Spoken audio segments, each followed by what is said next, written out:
அஸ்ஸலாமு அலைக்கும் வரஹ்மத்துல்லாஹி வபரகாத்துஹு. அல்ஹம்துலில்லாஹி ரப்பில் ஆலமீன் வஸ்ஸலாத்து வஸ்ஸலாமு அலா சய்யிதினா முஹம்மதின் வாலிஹி வஸஹ்பிஹி அஜ்மாயின் அம்மா பஅத்.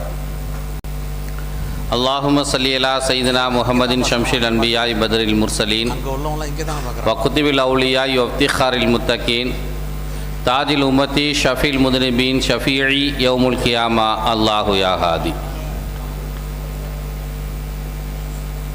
என்ன சொல்றாரு? புகழனைத்தும் அல்லாஹ் ஒருவனுக்கே உரித்தானது. கண்மணி நாயகம் ரசூலுல்லாஹி ஸல்லல்லாஹு அலைஹி வஸல்லம் அவர்கள் மீதும் அவர்களுடைய குடும்பத்தார்கள், சஹாபாக்கள், இமாம்கள், தாபீன்கள், வலிமார்கள் மற்றும் இங்கே வருகை தந்திருக்கக்கூடிய நம் அனைவர் மீதும் அல்லாஹுவின் புறத்திலிருந்து சாந்தியும் சமாதானமும் என்றென்றும் உண்டாகட்டுமாக. நம்முடைய குடும்பங்களிலே காலம் சென்ற முன்னோர்கள் அனைவருடைய பாவங்களையும் அல்லாஹு தஆலா மன்னித்து உயர்ந்த சொர்க்கத்தை தந்தருள்வானாக. இந்த கல்லூரியிலே பேராசிரியர்களாக பணியாற்றி காலம் சென்ற முன்னோர்கள், எங்களுடைய பாசத்திற்குரிய உஸ்தாதுமார்கள் அனைவருடைய பாவங்களையும் அல்லாஹு தஆலா மன்னித்து அவர்களுக்கு உயர்ந்த சொர்க்கமாகிய ஜன்னத்துல் ஃபிர்தௌஸை நசீபாக்கி தந்தருள்வானாக. இந்த மதரசாவினுடைய வளர்ச்சிக்காக பாடுபட்ட மதரசாவினுடைய முன்னாள் நிர்வாகிகள், காலம் சென்ற அவர்கள் அனைவருடைய பாவங்களையும் அல்லாஹு தஆலா மன்னித்து நிர்வாகிகள் அனைவரையும் அல்லாஹு தஆலா உயர்தரமான சொர்க்கமாகிய ஜன்னத்துல் ஃபிர்தௌஸை சேர்த்து வைப்பானாக. இந்த மதரசாவினுடைய வளர்ச்சிக்காக பாடுபட்டு கொண்டிருக்கக்கூடிய அனைத்து நல்லுள்ளங்களுக்கும் ஆரோக்கியமான வாழ்வையும் உலக செல்வங்களையும் தீனுடைய பற்றையும் அல்லாஹு தஆலா நிரந்தரமாக தந்தருள்வானாக. எங்களுக்கு புகாரி ஷரீஃப் ஓதி கொடுத்த உஸ்தாத்மார்களுக்கு அல்லாஹு தஆலா தன் புறத்திலிருந்து ஆக உயரிய சிறந்த தரஜாக்களை அதிகமாக தந்தருள்வானாக. உலகம் முழுவதும் எங்கெல்லாம் புகாரி ஷரீஃப் நடத்தினார்களோ அந்த பேராசிரியர்கள் அனைவர்களுக்கும் அல்லாஹு தஆலா உயர்ந்த சொர்க்கத்தை தந்தருள்வானாக. உலகம் உள்ளளவும் இந்த புகாரி ஷரீஃப் வாசிக்கப்படவும் எல்லோராலும் நேசிக்கப்படவும் அல்லாஹு தஆலா முழுமையாக தன் புறத்திலிருந்து அருள் வளத்தை வழங்கிடுவானாக. கண்ணியத்திற்கும் பெரும் மதிப்பிற்கும் உரிய அல்லாஹுவின் நல்லடியார்களே, புகாரி ஷரீஃபினுடைய 50வது பொன்விழா ஆண்டு நிகழ்ச்சி இன்று நடைபெற்று கொண்டிருக்கிறது. 1996வது வருடம் ஒரு முறை நான் கலந்து கொண்டிருக்கிறேன். அதற்கு பிறகு ஒரு துறை, இப்பொழுது ஒரு 3வது முறையாக கலந்து கொண்டிருக்கிறேன். 50 வருஷத்தில் 3 முறை நான் கலந்து கொண்டிருக்கிறேன். அல்ஹம்துலில்லாஹ், இது ஒரு பாக்கியமான நாள். புகாரி ஷரீஃபை குறித்து சொல்ல வேண்டுமென்றால் 2 வரலாறுகளை நான் உங்களோடு பகிர்ந்து கொள்ள ஆசைப்படுகிறேன். இமாம் புகாரி ரஹ்மத்துல்லாஹி அலைஹி அவர்கள் ஒரு கனவு கண்டார்கள். அந்த கனவுல நபிகள் நாயகம் ரசூலுல்லாஹி ஸல்லல்லாஹு அலைஹி வஸல்லம் அவர்கள் ஆடையின் மீது ஏதோ ஒரு அழுக்கு படிந்திருந்தது. அதை இமாம் புகாரி ரஹ்மத்துல்லாஹி அலைஹி அவர்கள் தன்னுடைய கைகளில் இருந்த ஒரு துண்டை வச்சு அப்படி லேசாக அப்படி தட்டி விடுறாங்க. அந்த மேலே இருந்த அந்த அழுக்கு கீழே விழுந்துருச்சு. இப்படி ஒரு கனவை ஹஜரத் இமாம் புகாரி ரஹ்மத்துல்லாஹி அலைஹி அவர்கள் பார்க்கிறார்கள். இதுக்கு என்ன அர்த்தமாக இருக்கும், விளக்கமாக இருக்கும் என்று கருதி தன்னுடைய ஆசிரியர்கள் பெருமக்களிடத்தில் கேட்கும் பொழுது அவர்கள் சொன்னார்கள், நபிகள் நாயகம் ரசூலுல்லாஹி ஸல்லல்லாஹு அலைஹி வஸல்லம் அவர்கள் குறித்த சஹீஹான மிகச் சரியான ஹதீஸுகளை நீங்கள் எழுதுவதற்கான வாய்ப்பு இருக்கிறது என்று அவர்கள் சொன்னார்கள். அதற்கு பிறகுதான் அந்த ஹதீஸு தொகுப்பவே அவர்கள் எழுத ஆரம்பித்ததாக வரலாறு சொல்கிறது. இதை நம்ம எப்படி பார்க்கணும்னா, பெருமானார் ஸல்லல்லாஹு அலைஹி வஸல்லம் அவர்கள் கனவில் காட்சியளித்து என்னை குறித்த சஹீஹான ஹதீஸுகளை எழுதுங்கன்னு சொல்லிட்டு போயிருக்கிறாங்க. அல்லாஹுவினுடைய உத்தரவு இந்த கனவின் மூலமாக இமாம் புகாரி ரஹ்மத்துல்லாஹி அலைஹி அவர்களுக்கு வெளிப்பட்டிருக்கிறது என்பதாக நாம் பார்க்க வேண்டும். அல்லாஹ்வினுடைய ரசூலினுடைய உத்தரவு வேறு ஒரு வகையில் வந்ததாக நாம் பார்த்தால், அப்படி அல்லாஹ்வினுடைய ரசூலினுடைய அனுமதியோடு எழுதப்பட்ட ஒரு அற்புதமான நூல் தான் இந்த புகாரி ஷரீஃப். இமாம் புகாரி ரஹ்மத்துல்லாஹி அலைஹி அவர்கள் சம்பந்தமாக அப்துல் வாஹித் பின் ஆதம் தவாவிசி ரஹ்மத்துல்லாஹி அலைஹி அவர்கள் ஷதராத்து தஹப் என்கிற ஒரு நூலில் ஒரு செய்தியை சொல்கிறார்கள். அப்துல் வாஹித் பின் ஆதம் ரஹ்மத்துல்லாஹி அலைஹி அவர்கள் ஒரு கனவு காணுகிறார்கள். அந்த கனவுல நான் பெருமானார் ஸல்லல்லாஹு அலைஹி வஸல்லம் அவர்களை பார்த்தேன். கூடவே நிறைய சஹாபாக்களும் நின்றிருந்தார்கள். இவங்க ரொம்ப நேரமா ஒரே இடத்துல நின்றுட்டு இருந்தாங்க. அவங்க எல்லாருமே யாரையோ எதிர்பார்த்து காத்திருப்பது போன்று தெரிந்தது. நான் பெருமானார் ஸல்லல்லாஹு அலைஹி வஸல்லம் அவர்களுக்கு அருகில் சென்று, யா ரசூலல்லாஹ், ஏன் இங்கே இவ்வளவு நேரமாக காத்து நிற்கிறீர்கள், யாரை எதிர்பார்த்து நிற்கிறீர்கள் என்று நான் கேட்டேன்.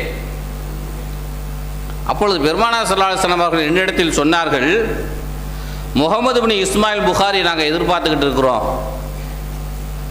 முஹம்மது பின் இஸ்மாயில் அல் புகாரியை நாங்கள் எதிர்பார்த்து காத்திருக்கிறோம் என்று பெருமானார் ஸல்லல்லாஹு அலைஹி வஸல்லம் அவர்கள் சொன்னார்கள். நான் இப்படி ஒரு கனவு கண்டேன்.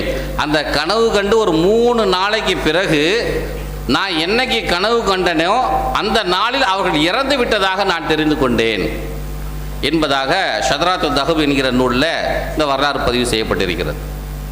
எதற்காக வேண்டி இந்த நிகழ்ச்சிகளை சொல்கிறேன்னா, இமாம் புகாரி ரஹ்மத்துல்லாஹி அலைஹி அவர்கள் வாழும் காலத்தில் அவர்கள் செய்த மிகப்பெரிய சாதனை, மிகப்பெரிய ஒரு புண்ணியமான காரியம் இந்த புகாரி ஷரீஃப் ஹதீஸ் கிதாபை தொகுத்தது தான்.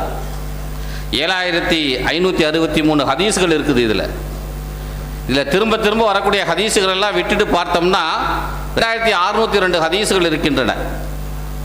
அவ்வளவும் தங்கம், சொக்க தங்கம் என்று சொல்லுவோம் இல்லையா, அந்த மாதிரி மாசு மறு இல்லாத, எந்த விதமான கலப்படங்களும் இல்லாமல் சுத்தமான 100% கோல்டு என்று சொல்லப்படக்கூடிய ஒரு ஹதீஸுகள் தான் இந்த 2602 ஹதீஸுகளும். அன்பார்ந்த அல்லாஹ்வின் நல்லடியார்களே, இந்த ஹதீஸுகளை நம்ம ஹஸரத் இமாம் புகாரி ரஹ்மத்துல்லாஹி அலைஹி அவர்கள் தொகுத்து முடித்த பிறகு தங்களுடைய சொந்த ஊருக்கு புகாராக்கு போவாங்களாம். அதே போல பல்ஹ் என்கிற ஒரு நாட்டுக்கு, மரு என்கிற நாட்டுக்கு, நைஷாபூர் என்கிற ஒரு நகரங்களுக்கெல்லாம் அவர்கள் சென்றிருக்கிறார்கள். அங்கெல்லாம் செல்லும் பொழுது அங்கு இருந்த அறிஞர்கள், உலமாக்கள் எல்லாம், எங்கள் பள்ளிவாசலில் கொஞ்சம் நேரம் வந்து உட்காருங்க, கொஞ்ச நேரம் நீங்கள் ஹதீஸுகளை வாசிச்சுக்கிட்டே போங்க, நீங்கள் தொகுத்திருக்கக்கூடிய புகாரி ஷரீஃபிலிருந்து ஹதீஸுகளை வாசித்து கொண்டே போங்க, விளக்கங்கள்லாம் சொல்ல வேண்டாம், நீங்கள் வாசிச்சுக்கிட்டே போங்க, நாங்கள் கேட்டுக்கொண்டிருக்கிறோம் என்று சொல்லுவார்களாம். அப்படி ஊர் ஊராக போய் அந்த ஹதீஸுகளை அவர்கள் வாசித்திருக்கிறார்கள், மக்கள் கேட்டிருப்பதாக வரலாற்றில் பதிவு செய்யப்பட்டிருக்கிறது. நம்ம ரமலான் மாதத்தில் பள்ளிவாசல்களில் தராவீஹுக்கு ஹாஃபிஸாவை ஸ்பெஷலாக வைக்கிறோம். நம்ம ஒரு மாதத்தில் 27 நாட்களில் அந்த குர்ஆன் முழுமையும் நாம் கேட்டுவிட வேண்டும் என்கிற நல்ல நோக்கத்தோடு அப்படி ஒரு ஏற்பாடு செய்கிறோம். அவர் ஓதுகிற அந்த குர்ஆன் எந்த விதமான தப்பு தவறுகளும் வந்துவிடக்கூடாது, வந்துவிட்டால் அதை எடுத்து கொடுக்க வேண்டும் என்று ஒரு சாமியை நாம் ஏற்பாடு செய்வோம். தொழுக வைக்கக்கூடிய இமாமுக்கு பின்னாலேயே அதை சரியாக சொல்லிக் கொடுக்கக்கூடிய ஒரு சாமியை நாம் ஏற்பாடு செய்வோம். இப்படி ஒரு மரபு நம்ம இடத்துல இருக்குது. இதே போலவே அரபு நாடுகளில் இந்த ஹதீஸுகளை ஓத சொல்லி கேட்டு பரவசமடையக்கூடிய ஒரு காட்சிகள் எல்லாம் முந்தைய காலத்தில் இருந்திருக்கிறது. 7வது நூற்றாண்டுக்கு முன்பு வரை பல இடங்களில் இந்த புகாரி ஷரீஃபை வாசிக்க சொல்லி கேட்டு கொண்டு வந்திருக்கிறார்கள். 7வது நூற்றாண்டுக்கு பிறகு, ஹிஜ்ரி 7வது நூற்றாண்டுக்கு பிறகு இந்த ஹதீஸுகளை வேறு வகைகளில் போன்று அந்த பல்வேறு நாடுகளில் பயன்படுத்தி இருப்பதாக வரலாறுகள் சொல்லுகின்றன. பிளேக் போன்ற கொடுமையான நோய்கள் ஏற்பட்டுவிட்டால், ஒரு பெரிய மோசமான அரசனை எதிர்த்து போரிட வேண்டும் என்று சொன்னால், அல்லது ஏதேனும் வறட்சி ஏற்பட்டு விட்டால், ஒரு 40 நாளைக்கு தொடர்ந்து அந்த ஊரில் புகாரி ஷெரீஃபை வாசித்து கடைசி நாளில் மிகப்பெரிய அளவில் துவாக்களை செய்தால் அவர்களுக்கு அந்த பிரச்சனையெல்லாம் நீங்கிவிடும் என்பதாக கருதி இந்த காரியத்தை தொடர்ந்து செய்து வந்திருக்கிறார்கள். ஹிஜ்ரி 7வது நூற்றாண்டுக்கு பிறகு மம்லூக்கி அரசர்கள் எல்லாம் அவர்களுடைய காலத்தில் கண்டிப்பாக எந்த யுத்தத்துக்கு போவதாக இருந்தாலும் அந்த யுத்தத்துக்கு முன்னால ஒரு 50 ஆலிம்கள் 100 ஆலிம்களை உட்கார வச்சு ஒரே நாளில் 2 நாளில் 3 நாளில் புகாரி ஷெரீஃபை முழுமையாக படிக்க வச்சு அதை கேட்டுவிட்டு அதற்கு பிறகுதான் யுத்தத்துக்கே போவாங்களாம் மம்லூக்கி அரசர்கள். வரலாற்றில் பதிவாகி இருக்கிறது. இந்தியாவில் கடந்த ஹிஜ்ரி 10வது நூற்றாண்டுக்கு பிறகுதான் டெல்லி போன்ற நகரங்களில் எல்லாம் இமாம் ஷா வலியுல்லா தெஹ்லவி அவங்களுடைய தகப்பனார் அவங்களுடைய மகனாருடைய காலங்களில் எல்லாம் இந்த புகாரி ஷெரீஃப் வாசிக்கக்கூடிய இந்த நிகழ்ச்சி நடைபெற்றிருக்கிறது.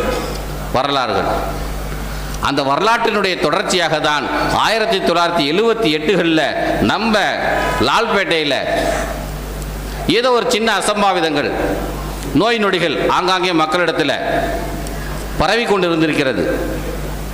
1945களுக்கு முன்னால் இந்தியாவிலையும் சரி நம்ம சிதம்பரம் காட்டுமன்னார்குடி இந்த பகுதிகளிலும் சரி அதிகமாக பிளேக் நோய்கள் பரவி இருக்கின்றன. அப்பொழுதெல்லாம் கொத்து கொத்தாக மக்கள் இறந்திருக்கிறார்கள். தினம் தெருவுக்கு ஒரு மையத்து இந்த லால்பேட்டையிலையும் கூட விழுந்திருக்கின்ற 45க்கு முன்னால் அந்த காட்சிகளுக்கெல்லாம் தொடர்ந்து அப்படிப்பட்ட ஒரு நிலை ஏற்பட்டு விடுமோ என்று அஞ்சிய ஹஜரத் அப்துல்லா ஹஜரத் அவர்கள் தான் நம்ம ஊரில் ஒரு புகாரி ஷெரீஃப் வாசிக்கக்கூடிய ஒரு மரபை உருவாக்க வேண்டும் என்று கடைசி காலத்தில் நினைச்சிருக்கிறாங்க. ஒரு 5-6 மாதங்களாக இதை பேசி கொண்டிருந்திருக்கிறார்கள், சொல்லி இருக்கிறார்கள். அப்போ இருந்த மதரசாவுடைய நிர்வாகிகளிடத்தில் ஊர் பள்ளிவாசலுடைய நிர்வாகிகளிடத்தில் எல்லாம் பேசியிருக்கிறார்கள். ஆனால் அது செயல்படுத்த முடியாமல் போய்விட்டது. அந்த சிந்தனை நல்ல சிந்தனை என்கிற அடிப்படையின் காரணத்தினால் ஹசரத் அவருடைய மரணத்துக்கு பிறகு ஜக்கரியா ஹசரத் அவருடைய காலத்தில் அதே போல நம்ம மதரசாவுடைய நிர்வாகிகள் ஊர் மக்களுடைய முக்கியஸ்தர்களுடைய மிகப்பெரிய ஏற்பாட்டின் அடிப்படையில் தான் இந்த புகாரி ஷெரீஃப் வாசிக்கக்கூடிய ஒரு நிகழ்ச்சி ஏற்பாடு செய்யப்பட்டிருக்கிறது. அது இன்று வரை தொடர்ந்து 50 ஆண்டுகளாக நடந்து வருது. இது ஒரு சாதாரணமான நிகழ்ச்சி அல்ல, ஒரு சாதனைக்குரிய ஒரு நிகழ்ச்சி. 50 வருஷமா இன்னைக்கு நம்ம வாசிக்கிட்டு இருக்கிறோம். இன்னும் நம்ம உள்ள காலம் உள்ளளவு நம்ம வாசிப்போம். இது ஒரு மிகப்பெரிய ஒரு பரக்கத்தானது. பெருமானார் ஸல்லல்லாஹு அலைஹி வஸல்லம் அவருடைய அந்த வார்த்தைகள் நம்ம இடத்துல எவ்வளவோ மாற்றங்களை தினம் ஏற்படுத்திக்கிட்டே இருக்குது. நீங்கள் இன்டர்நெட்டை திறந்து பார்த்தீங்கன்னாக்க அதிகமாக சர்ச் பண்ணப்படக்கூடியது தேடப்படக்கூடியது இஸ்லாத்தை பற்றியும் பெருமானார் ஸல்லல்லாஹு அலைஹி வஸல்லம் அவர்களை பற்றியும் தான் அதிகமாக தேடிக்கிட்டு இருக்கிறாங்க, பேசிக்கிட்டு இருக்கிறாங்க. அதில் பெருமானாருடைய அந்த வார்த்தைகளுக்கான மதிப்பாக தான் நாம் இதை பார்க்க வேண்டும்.